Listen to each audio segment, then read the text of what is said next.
इकडे सावित्रीबाई फुले पुणे विद्यापीठ चौकामधल्या रस्त्याची आज पुणे पोलीस आयुक्तांनी पाहणी केली। बाणेर, पाषाण, औंध आणि शिवाजीनगर परिसराला जोडणाऱ्या या चौकामध्ये कायम वाहतूक कोंडी असते। या सगळ्याची पाहणी आयुक्तांनी केली। यावेळी पुणे पोलीस आयुक्तांनी अधिकाऱ्यांची कान उघाडणी देखील केलेली आहे। उद्या सकाळपर्यंत रस्त्याचं काम व्हायला हवं असं अल्टिमेटम अमितेश कुमार यांनी दिलाय।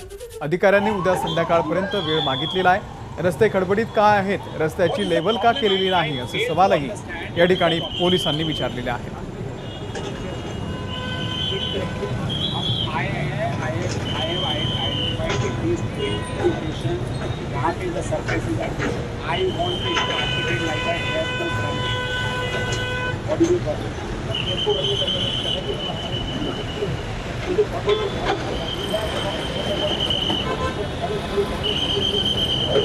आपका काम है मेंटेनेंस ऑफ स्लिप रोड, वो करेंगे।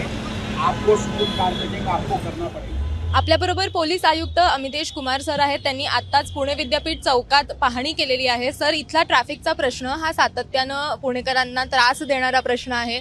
काय बदल तुम्ही आज सांगितलेले आहेत पाहणी केल्यानंतर?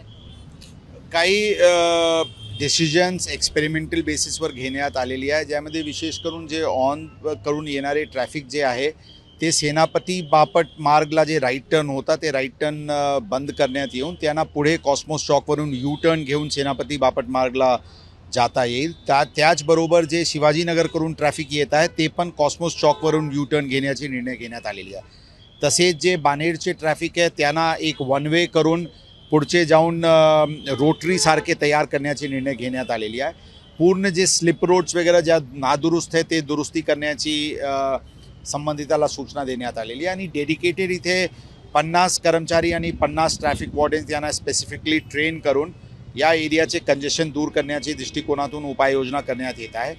सर, एक थोडासा वेगळा प्रश्न फक्त असा विचारते की काल पब्स आणि रेस्टॉरंट्सचे जे मालक होते ते तुम्हाला भेटायला आलेले होते। त्यांची अशी मागणी, त्यांच्या काही वेगळ्या मागण्या होत्या, 1:30 पर्यंतचा निर्णय होता, तर त्या मागण्या तुम्ही कन्सिडर करणार आहात?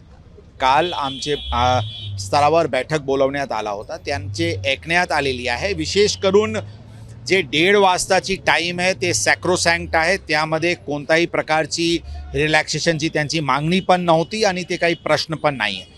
1:30 वाजेपर्यंत सर्व beer bars, permit rooms, pubs, restaurants इत्यादी यांना परवानगी राहील। काही लोकांना संभ्रम होता की जे ईटिंग हाऊसेस किंवा रेस्टॉरंट्स आहेत त्यांचे टाईम 11, 11:30 अशा आहे, तशी काही गोष्ट नाही। सर्व प्रकारचे ईटिंग हाऊसेस, आईस्क्रीम शॉप्स यांचे पण टाईम 1:30 वाजेपर्यंत आहे।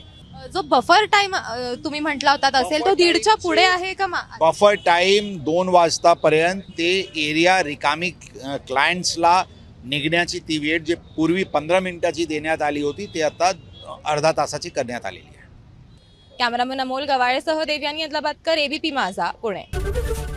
एबीपी माझा, उघडा डोळे बघा नीट।